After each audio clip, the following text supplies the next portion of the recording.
Greetings, dear subscribers and casual listeners of my channel. Today, we will talk about one of the oldest families in the wizarding world, which is part of the famous list of the Sacred 28 and holds a special reputation within the magical community.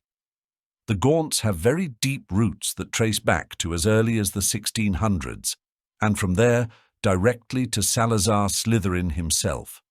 We start from the 1600s because it was at this time that the first mention of this family appears. I'd like to remind you that the period we're discussing was marked by very tense relations between Muggles and wizards, leading to many tragedies on both sides. This fate did not spare the Gaunt family, and sources mention a murder committed by the witch Gormlaith Gaunt, who killed her own sister Rhionach, who, by the way, was a direct descendant of Salazar Slytherin, and her husband William Sayre, a descendant of the famous Irish witch Morrigan, because they had, in some way, betrayed the family's ideals of pure blood supremacy. They had agreed to use magic to help their Muggle neighbours, trying to ease their hardships. Let me remind you again that at that time, relations between Muggles and wizards were extremely strained. Muggles hunted, burned, and betrayed wizards. Therefore, in Gormlaith Gaunt's eyes, even such an innocent act as helping Muggles seemed like a terrible betrayal. It's fascinating to imagine her reaction to the changes in the magical world during Harry Potter's time, when marriages between purebloods and Muggleborns happen easily, and Muggleborns even hold high positions in the Ministry of Magic.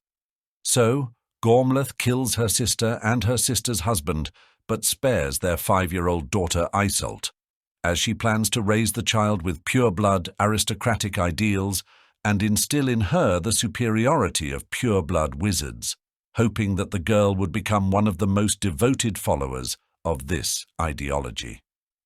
For 12 years, Iseult hears the story that she is a direct descendant of both Salazar Slytherin and the witch Morrigan, which obliges her to honor this heritage and do everything possible to uphold the family's reputation. In due time, Iseult receives her letter from Hogwarts, but her aunt prevents her from attending, saying that, since Salazar Slytherin left, the school has been filled with too many mudbloods. However, as she grows older, Iseult proves to be too independent to become Gormlaith's puppet and eventually escapes to America, where she and her husband, James Stewart, establish the Ilvermorny School of Witchcraft and Wizardry. At some point, Gormlaith learns of this and flies into a rage, as Iseult not only married a Muggle, James, but also allowed non-pureblood wizards to attend her school. Gormlaith travels to America and attacks Iseult's family, but is ultimately killed by a poisoned arrow that strikes her heart. Thus, one of the last Gaunt family members dies, bringing this ancient family one step closer to extinction. Now, let's return from America to Britain in 1700, because it is during this time that we again hear about the Gaunt heirs, and this time it's about a secret that all descendants of Salazar Slytherin knew about, the Chamber of Secrets, built in the dungeons of Hogwarts. Here we meet Corvin Gaunt, known for not only identifying but also hiding the entrance to the Chamber of Secrets. So what happened? Around the 1700s, Hogwarts began a project to install a complex water supply and drainage system. As you might guess, this project threatened to reveal the entrance to the Chamber of Secrets, which at that time consisted of a series of magical tunnels hidden by a hatch. Corvin Gaunt was a student at Hogwarts during this time, and as a descendant of Salazar Slytherin, knew where the entrance was and how to open it. Whether by coincidence or not, Corvin ended up being one of those responsible for installing the plumbing system, giving him the chance to conceal the entrance to the Chamber of Secrets using a set of sinks in the girls' bathroom on the 2nd floor, which is now known as Moaning Myrtle's haunt. Thus, the entrance to the chamber was completely hidden, and its story turned into legend. Until the 20th century, every member of the Gaunt family was a pureblood, a lineage that was broken by Merope Gaunt when she married a Muggle and gave birth to a half-blood son. The Gaunts were the last descendants of Salazar Slytherin, inheriting his ability to speak Parseltongue, and members of the Peverell family, which made them extremely proud of their heritage, something they often mentioned in conversations. Like many other magical pureblood families, they adhered to the belief in pureblood superiority and did everything to maintain this elitism. Because of this, they were included in the famous list of the Sacred 28, proving that for several centuries their family members only married pureblood wizards and witches. However, at some point, things went awry, and the new generation of Gaunt descendants began to squander the wealth inherited from their rich ancestors. This led to the Gaunts finding themselves in a dire financial situation in the 20th century, possessing only a few ancient family heirlooms that had been passed down for hundreds of years within this ancient dynasty. According to Albus Dumbledore, the downfall of this once wealthy and powerful family was due to their innate lack of compassion and their pride. Another problem for this ancient family was that, in their effort to preserve pureblood status, they sometimes married close relatives, which led to the birth of emotionally unstable and aggressive children. We see examples of this within Voldemort's family. His grandfather, Marvolo Gaunt, was not only cruel to strangers, but also to his own family. Voldemort's mother, Merope Gaunt, suffered the most from her father's aggression, and due to the psychological trauma she endured, she struggled to fully use her magic, leading many to believe she was a squib. Merope's brother and Voldemort's uncle, Morfin Gaunt, was a skilled parselmouth, but family pride and a quick temper led to his imprisonment in Azkaban for 3 years. Marvolo died, Merope died, and the Gaunt family came closer to extinction. Morfin lived alone for the next 13 years in a miserable shack until fate brought him his nephew, Tom Riddle Jr., the future Lord Voldemort. Voldemort mercilessly killed his own father and his father's entire family, using Morfin's wand and implanting false memories in Morfin's mind before disappearing from his life forever. Morfin was sent back to Azkaban, where he died, never knowing that the Ministry had eventually ruled him innocent. His health was so badly damaged from his time in prison that he died before the proof of his innocence could set him free. His body was buried at Azkaban. Thus, in the magical world, the last representative of the Gaunt family remained, combining the bloodlines of Salazar Slytherin and the Muggle Riddle family. Therefore, Voldemort's death marked the end of 3 dynasties: the Gaunts, Salazar Slytherins, and the Riddles. Now a few words about the Gaunt family's heirlooms. Gormley Gaunt inherited Salazar Slytherin's wand, which was stolen by Iseult when she fled to America. A few years later, during an attack on Iseult, Gormleth deactivated the wand, rendering it powerless.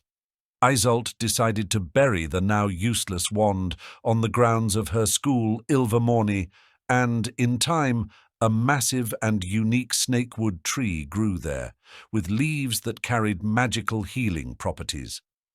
Marvolo Gaunt possessed a ring that had been passed down through the Gaunt family from the Peverells. One of their descendants embedded the resurrection stone of Cadmus Peverell into the gold ring, and engraved it with the symbol of the Deathly Hallows, although Marvolo mistakenly believed it to be the Peverell coat of arms. Later, Lord Voldemort came into possession of this ring and turned it into a Horcrux, which Albus Dumbledore destroyed with Godric Gryffindor's sword. Interestingly, Voldemort never realized that the ring contained the Resurrection Stone, which is now lost forever. Another Gaunt family heirloom was Salazar Slytherin's locket, which Merope, unfortunately, had to sell for a pittance to Borgin and Burkes just to survive. The locket eventually ended up with Hepzibah Smith, who was later killed by a young Tom Riddle to reclaim what he believed was rightfully his. He also turned this heirloom into a Horcrux, which was later destroyed in the same manner as the ring, with Gryffindor's sword, but this time by Ron Weasley. Let's continue. Only a few members of Tom's family attended Hogwarts. Tom Riddle considered Parseltongue a rare gift. In the Chamber of Secrets, he tells Harry Potter, "There are only two people at Hogwarts who can speak to snakes, you and me." This is true. Only they possessed this ability at the school. Parseltongue is not just a skill, it is an ancient, dark gift that comes from Salazar Slytherin himself. As his direct descendant, Tom was proud of this connection. For him, it was a sign of true power. But here's something few people know. Despite their descent from the great Salazar, Tom's family, the Gaunts, rarely attended Hogwarts. This is surprising since they were pure-blood wizards, proud of their ancient lineage. However, the Gaunts saw nothing good in the school. They despised it for being too accessible to mudbloods. This sentiment was especially strong in one of their members, Gormleth Gaunt. Gormleth left Hogwarts in protest. She declared that the school was too tolerant. "A dangerously egalitarian institution full of mudbloods," she said. Her words became a symbol of the Gaunt family's stance. They believed in the purity of blood and feared that mingling with Muggles would weaken their lineage. For this reason, many Gaunts avoided Hogwarts. They stayed away, seeing the school as a place for the weak. This family ideology was passed on to Tom Riddle. He grew up believing that only pure blood mattered. He considered Muggles and mudbloods unworthy. Perhaps the isolation of his family played a role in shaping his hatred for all the weak. Voldemort didn't know his mother used a love potion. Voldemort never knew the truth about his birth. He was convinced that his father abandoned his mother, Merope, because of her magical nature. In the Chamber of Secrets, Tom says to Harry, he left her when he found out what she really was. This belief shaped his entire life. But things were not as he thought. Dumbledore believed otherwise. He thought Merope used a love potion to enchant Tom Riddle Sr. Merope was desperate. Her life with her cruel father and brother left her hopeless. She saw in Tom, a handsome Muggle, a chance for salvation. The potion became her last hope for happiness. But it was an illusion. When the potion wore off, Riddle Sr. left. He never truly loved Merope. She likely stopped using the potion, hoping he would stay willingly. But her plan failed.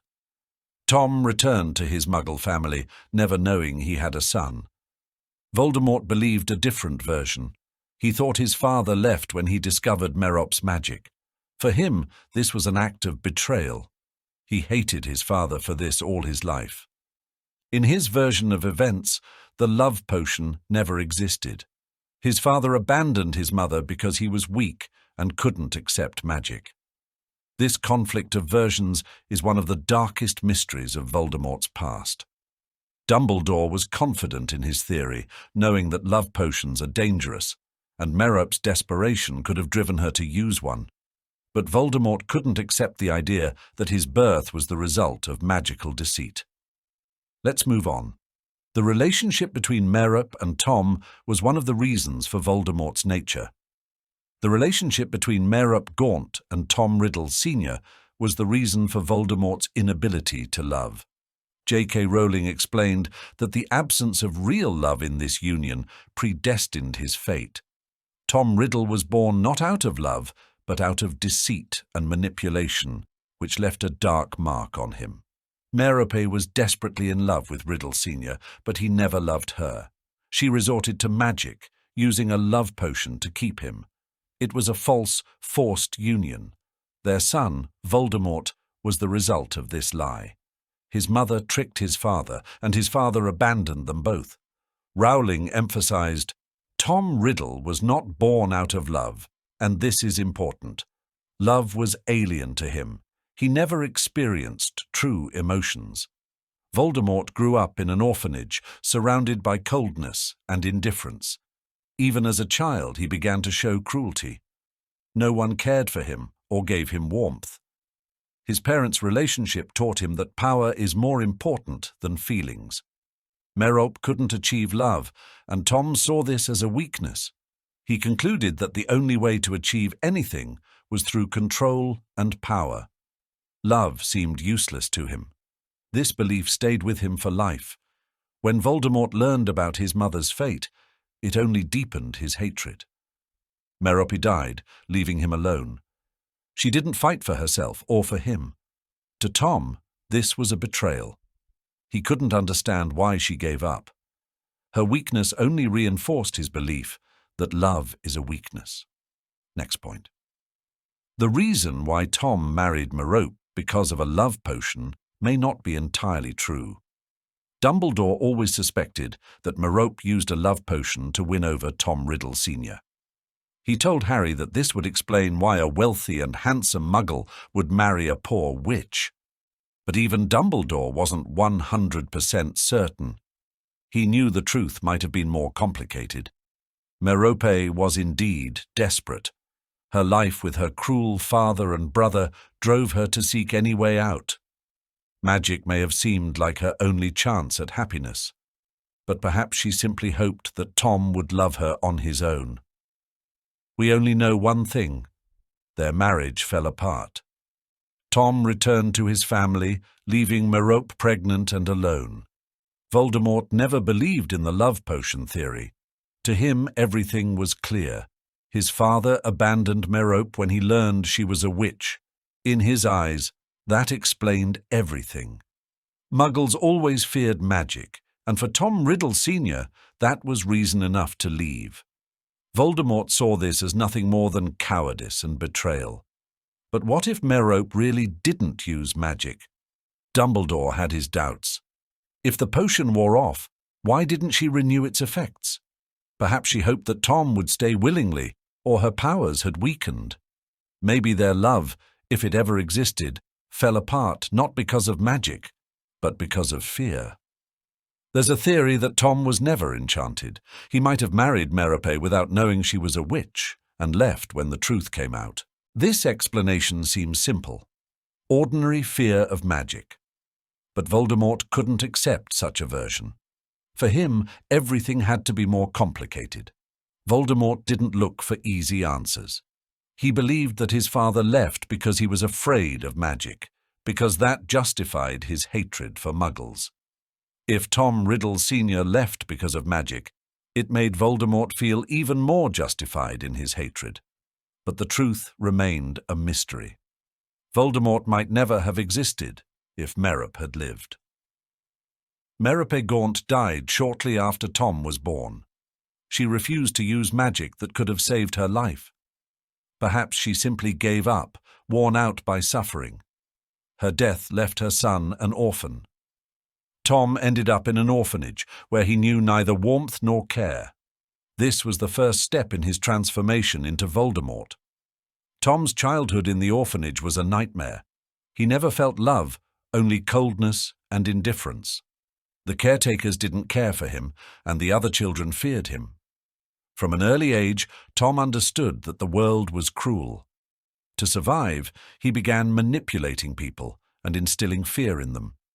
Even as a child, he already showed cruelty. In the orphanage, Tom discovered his magical abilities. He didn't yet know he was a wizard, but he had already begun to play with dark forces. He tormented other children, using his power.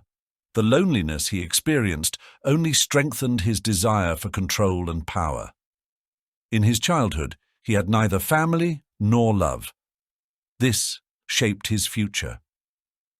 J.K. Rowling believes that if Merope had lived, everything could have been different. A mother's love might have changed Tom's fate. If he had grown up surrounded by care, he might not have become what he did. Love could have given him the sense of belonging he so desperately craved. Instead, he grew up in an atmosphere of indifference and hatred. Merope could have given Tom a chance at a normal life. If she had survived, he wouldn't have ended up in the cold walls of the orphanage. He wouldn't have felt abandoned and unwanted. His life might have turned out differently. Even Voldemort, if he had known love, might have become a different person. But Merope chose death. She didn't fight for her life and left her son alone. Tom saw this as betrayal. He never forgave his mother for abandoning him. To him, her weakness was a symbol of love, the emotion he came to despise and fear. And finally, Delphi is the only pure-blood descendant of Salazar Slytherin. Salazar Slytherin left behind a powerful legacy. His descendants, the Gaunt family, were the last pure-blood heirs. After their disappearance, the only direct descendant was Voldemort. He was proud of his connection to Slytherin, seeing himself as the heir to his ideas. Voldemort was the last of this ancient magical line. His connection to Slytherin reinforced his belief that he was destined for greatness. He saw himself as the embodiment of power and pure blood. But after his death, it seemed that Slytherin's line had ended forever. The appearance of Delphi, Voldemort's daughter, changed everything. In The Cursed Child, we learn that the Dark Lord left behind a child. Delphi is the only direct heir of Slytherin and the last of the pure bloodline. But her future remains uncertain. Delphi is eager to continue her father's work. She seeks to bring Voldemort back and restore his power. But her struggle is a desperate attempt to reclaim the past rather than create a future. With her, Slytherin's line may end forever. Voldemort never wanted heirs. Delphi's existence was more of an accident than his will. He wasn't interested in continuing his lineage. He cared only about personal power. And Delphi is trying to find her place in a world where her father no longer exists. Slytherin's legacy was always built on pure blood and magical power.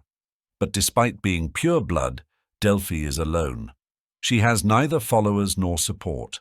Unlike her ancestors, her lineage is more of a tragedy than a strength. Thank you for watching up to this point. I hope this means you found it interesting. If so, don't forget to like, share your thoughts in the comments, and subscribe to the channel.